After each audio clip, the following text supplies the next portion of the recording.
kuva shampiyona y'u Rwanda Primus National League muri iyi sezo ya 2023 2024 yatangira, hamaze gukinwa imikino 8. Ikipe ya Rayon Sport yariko imaze gukina imikino 7 kuko ifite umukino w'ikirarane izakina na Police FC. Muri iyo mikino 7 rero Rayon Sport yatsinze imikino 3, inganya imikino 3 ndetse tsindwa umukino umwe, bisobanuye ko ku manota 21 ifite amanota 12. Iri ku mwanya wa 5, iramutse itsinze ikirarane cyayo byayigeza ku mwanya wa 3. Muri iyo mikino ikipe ya Rayon Sport imaze kwinjiza ibitego 10, iyo yinjijwe ibitego 6, bisobanuye ko izigamye ibitego 4.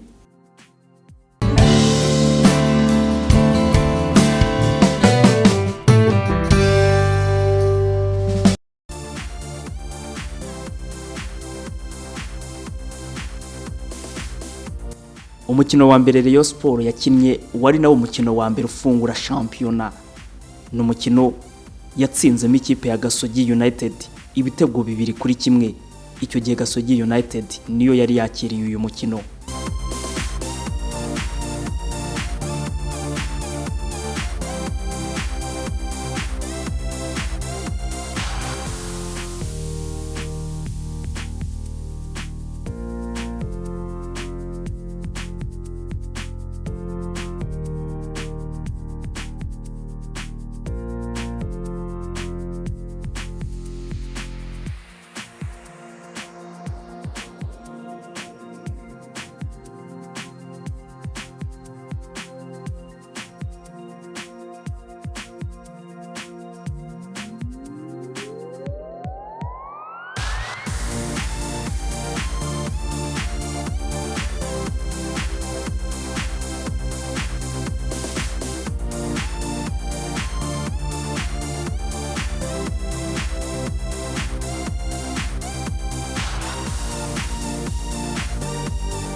Mu mukino wakurikiyeho ikipe ya Rayon Sport yagiye gusura Gorilla FC. Uyu mukino uza kurangira amakipe yombi anganyije ubusa ku busa.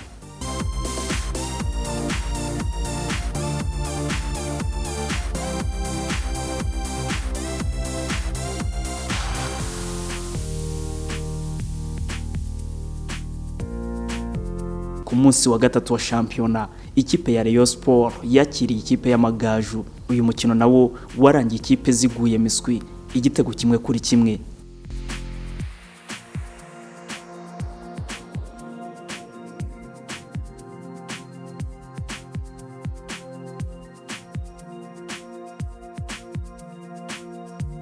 Ku mukino wa 4 ikipe ya Rayon Sport yari yagiye kwa Marine FC. Nabwo ntibyayoroheye kuko umukino warangiye ari ibitego 2-2.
Umukino wa 5 n'umukino Rayon Sport yagombaga gukinamo na Police FC. Uyu mukino ntiwabaye kubera ko Rayon Sport yiteguraga nyina amarushanwa nyafrika. Ku munsi wa 6 wa shampiyona ikipe ya Rayon Sport yakiriye Dore maze yitsinda ibitego 2-1.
Ku munsi wa karindwi wa shampiyona ikipe ya Rayon Sport yari yagiye i Musanze gukina n'ikipe ya Musanze FC.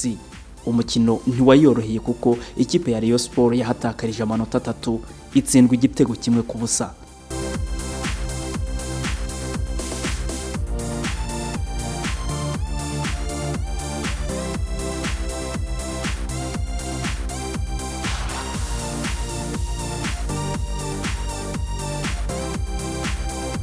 Ku munsi wa 8 wa shampiyona abafana ba Rayon Sport bari biteguye kureba uko ikipe yabo noneho igiye kwitwara imbere ya Sunrise. Aha hari kuri Kigali Pele Stadium, aho ikipe ya Rayon Sport yari yakiriye Sunrise maze bigenda neza, iyitsinda ibitego 3 ku busa.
Ku munsi wa 9 wa shampiyona ikipe ya Rayon Sport izaba yabonetse mu kibuga ikina n'ikipe ya APR FC.